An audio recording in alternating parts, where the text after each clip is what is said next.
नहमदुहु व नसल्ली अला रसूलिहिल करीम। फैसलाबाद से एक सवाल हमारे पास आया कि क्या हज़रत सैयदना उवैस क़रनी रहमतुल्लाह अलैह ने नबी करीम अलैहिस्सलाम की मोहब्बत में अपने सारे दांत शहीद कर दिए थे।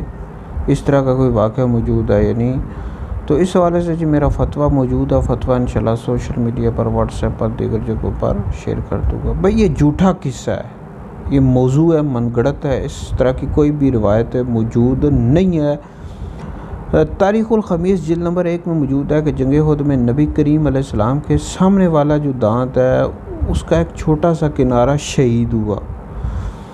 अलबत्ता ये जो हज़रत सैयदना उवैस क़रनी रहमतुल्लाह अलैह के हवाले से बयान किया जाता है कि उन्होंने हुज़ूर अलैहिस्सलाम की मोहब्बत में अपने सारे दांत तोड़ डाले, ये झूठा किस्सा है, मनगढ़ंत है, ऐसी कोई असल नहीं है। भाई नबी करीम अलैहिस्सलाम के सबसे बड़े जो आशिक थे वो सहाबा किराम अलैहिम रिदवान थे।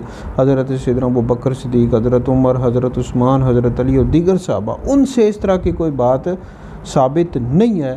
तो लिहाजा हज़रत सैयदना उवैस क़रनी रहमतुल्लाह अलैह की तरफ इस वाक़े की निस्बत करना दुरुस्त नहीं है। फतावा शारे बुखारी में भी मौजूद है कि ये झूठा किस्सा है, मनगढ़ंत है, इसकी कोई असल नहीं है। लिहाजा इस वाक़े को हरगिज़ भी बयान नहीं कर सकते। इस वीडियो को सुनकर आप लोग आगे भी शेयर कर दें, यह आपके लिए बहुत बड़ा सदका जारिया है।